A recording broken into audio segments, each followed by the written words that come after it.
Oh, hey there. Well, it's that time of year again for fantasy football.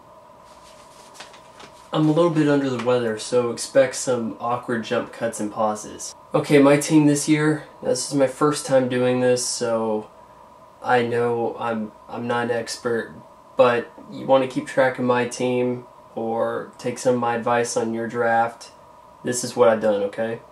Now, I had the 4th pick of 13 teams. So, as you can imagine, LT and AP were long gone by the time I got to pick. Still, I did pretty good.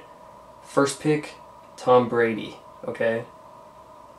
You know what? Last year, he would have been the man to have. I'm hoping he repeats with this success.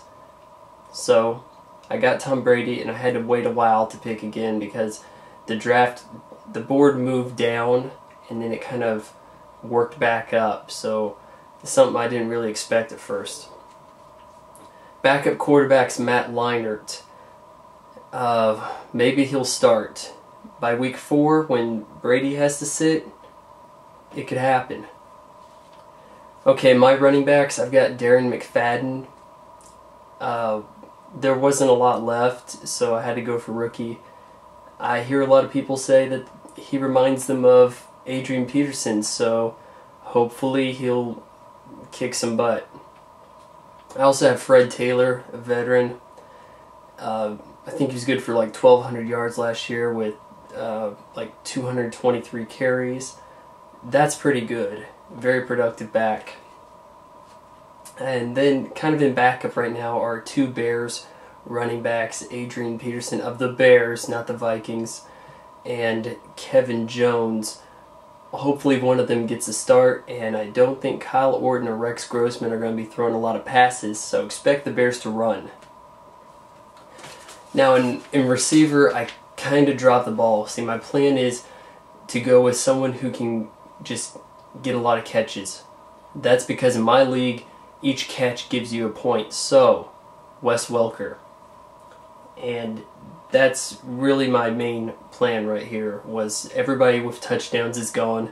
I want raw catches. So I'm going to be starting Wes Welker, and I can start 2 tight ends as wide receiver. So I have Jason Witten and Jeremy Shockey, and I'm hoping that Shockey rebounds and really gets the Saints offense rolling. Witten had a lot of grabs from Romo last year. It's going to be good. And then backup, I've got Isaac Bruce and Robert Meacham. It's going to take something pretty drastic for me to start them outside of the bye weeks of my starters. Okay, on to kicking. I've got Nate Kading. I'm expecting San Diego to score a lot of points. That's good. But maybe if I'm lucky, LT doesn't really produce this year and they have to settle for some field goals. Hopefully some long field goals. I get extra points for that. I also have David Akers.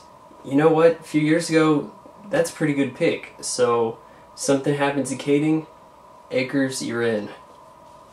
Okay, defense. I picked my defense around the middle of the draft. I don't really know what I'm doing. I probably could have waited, but people right ahead of me were saying San Diego and Dallas, and I knew I had to do something before I end up with the Dolphins. So I grabbed New England. I know they're a little old. That's okay with me. I'm hoping that they can get some interceptions, force some fumbles. You know, last year I think they were number 2 defense in fantasy. Even though they're projected low, they get the job done. I also have the Browns. I'm thinking that the Browns could get to the playoffs this year. It's going to take a lot of defense, and I know that's just wishful thinking, but week 4, maybe the Browns will have one good defensive day. Okay, well that's really all I've got for you. I'm still a little under the weather.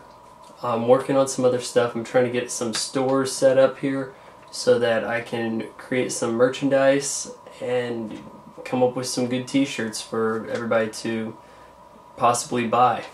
See you next time.